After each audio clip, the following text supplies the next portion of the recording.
day 3 of the Qatar Goodwood Festival. Ladies' Day, the hottest day so far. Anna Kerr from Matchbook with me to talk all things horses and all things Ladies' Day and Nassau Stakes as well. I love this day. I absolutely love this race. I'll never forget Ouija Board and Alexander Goldrun in 2006. This race has been my highlight of the season every year since, I think. Yeah, and Ouija Board, who did win the race under Frankie Dettori, he's back riding today as well. Frankie will be pumped today, you know, because he'll have a little point to prove as well. He missed out on the first day on the Goodwood Cup winner, but he'll have a little point to prove, I think. Especially after what happened with Angel's Hideaway at Ascot at the weekend, and her drifting that bit right again. He'll be itching to get back on board again today, I think. Cool, then the Nassau Stakes, you've got the likes of Voracious in there for Sir Michael Stout. He's won it 7 times in the last 40 years, yes, 40 years, which is unbelievable. And that's still longer than we've been alive. I love hearing that, but it is, yeah. I mean, he's still going strong. You've got Rhododendron in there, who's, you'd imagine, sure to be popular given the level of form she's shown. But 3-year-olds have got a good record in the race. There's some talented 3-year-olds. What do you think about it? I think it's quite interesting in the betting. Rhododendron and Urban Fox are both trading at 3-1, so 4.1 on the exchange. I'm a big Urban Fox fan. Yeah. I absolutely love this filly. She ran here as a 2-year-old and she was very eye-catching in the paddock. She's a big girl, isn't she? She's really big, and you can see that she, had to do quite a bit of grow into her frame, everything like that, but she looked so strong in the Pretty Polly at the Kerr, and it was so impressive the way she won that day. It was quite an upset. Well, I think people are sort of crabbing the form, aren't they? And they're saying, well, surely the Oaks winner wasn't right that day because this British runner came over and trounced our fillies. But, the team that did it, William Haggis and the like, have been doing it all year with horses like that. And she's just improved and improved. She has, and it was the most unbelievably phenomenal ride that James Doyle gave her that day. It was just so I'd love to see her win again here today. I think she's got a good bit of class about her. At a bigger price, Bilston Brook, currently 9.2.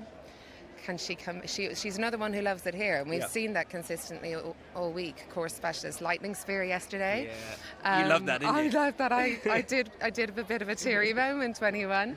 But yeah, Bilston Brook, if people are looking for something at a bigger price, she's got to be in the mix, doesn't she? She's got to be there or thereabouts. I really fancy her today. She's the filly that won the nursery on this card 12 months ago, if you remember, that weaved her way through from the back, and we have seen a few horses making their progress from the back of the field this week, and I think she's got a great chance. I think she's a bit overlooked in the market for me. I very much agree.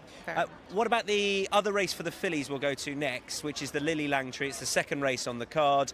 We mentioned that Frankie's back. We've got a lot of fillies stepping up into it. We've got a nice big field for this as well. Yeah, always a very, very classy race, always very classy card. Al Jazzy won it the last 2 years. I'm backing Precious from Motsway. Well said. I've got that wrong before. I've been practicing that all morning. For Frankie to come back from the van with a bang. Yeah. I think he's going to be, as you said, here to prove a point, and I think she has a nice profile. I think she could be quite good. Yeah, and she's stepping back up in trip. That could suit other notable points in the race. I think God Given for Luca Kamani and Ryan Moore teaming up. They got a really good strike rate together, 2 from 3 this year, and whenever they team up, it's of note. I quite like Made Up, who's a progressive handicapper up in trip. But like you say, Frankie, he's just going to be hungry, isn't he? He absolutely is, and he loves a winner at Goodwood. Yeah. He loves the winner at Goodwood, so yeah. That flying dismount has been done many a time in the Goodwood Winners' enclosure. The Richmond, an interesting race. I mean, Aidan O'Brien's got 2 fancied runners today. He's got one in this. He's got Rhododendron, who I've mentioned already in the feature, the Nassau Stakes. But there are just a few mutterings of concern about his horses at the moment. And the thing that's interesting about Ballydoyle, and I know a few people have said this, they're all different yards. So there could be something in one yard that's not in another, and you can see that with the way they're running in and out of it. It's very, very unusual for, I think every year at Goodwood he has at least one winner, doesn't he? So it's just about figuring out which one that is. You're probably going to get a bigger price than most because of this issue going around in the background, and maybe today he's got the perfect profile. He's a son of, Land Force is a son of No Nay Never, and Turner a son of Scat Daddy, and they love that sort of profile as well. And Land Force, well, look, he could be the horse to beat, but I just worry about that. I quite like Concheck for Clive Cox, who's shown a good level of form. But the O'Brien form, it wouldn't put you off, would it? It wouldn't put you off backing this horse, or would it? Oh, I'd take a punt. Yeah. I'd absolutely take a punt. You're probably getting a bigger price than you'd normally get because of the rumours and the bubbles going on. So it's worth taking a gamble.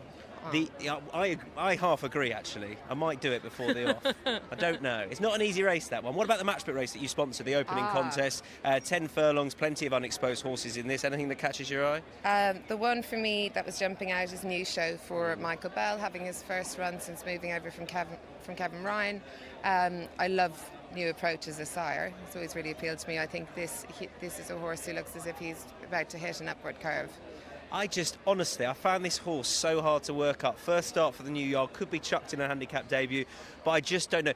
There are a lot of bells around at Goodwood, the likes of Ollie Bell and his cousins as well. And you always say, I just wonder if I can get a line on this horse. They're keeping quiet. I don't know if that's a good or a bad thing. No, it's hard to know whether it's silence. Wouldn't know what to say there. I'm definitely going to have something each way on him. And the other one I did like, and that was Completion, again for William Haggas, James Doyle teaming up there. And they are absolutely flying at the moment, and James Doyle is riding with such confidence. I half like El Jelebi up in ship. I think that'll suit. But it's not the easiest race, but it's a nice one to kick us off with. But look, yesterday 125 to 1 winner, which was matched at 1,000 to 1 on the exchange, and was named after the marketing campaign here. The fashion marketing campaign. Yeah. So that was just a magic result. I mean, we were downstairs in the grandstand, and it was all quiet, and then this woman just started screaming and waving her ticket. It was absolutely phenomenal. I had the same thing. I was stood watching it by the winning post, and it was almost silent when she crossed the line, and one man went to me, just went, "Oh my God!" That's brilliant.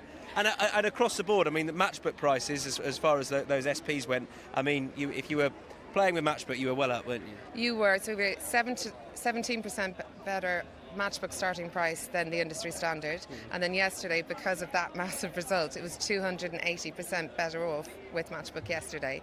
So we'll be publishing those figures daily, so that punters can be clear. I mean, every bookmaker says that they offer the best prices, but we consistently prove that we do. Yeah. So it'll be interesting to see on Sunday if we get any more big surprises, how big that percentage will be. It's always nice to get them, but it's always nicer if you're on those big surprises as well. So you never know. Exactly. Well, hopefully we'll get one today. Quite right. Anna, thank you very much. Really looking forward to day 3 at the Qatar Goodwood Festival. It's Ladies' Day, it's Nassau Day. Lots to look forward to.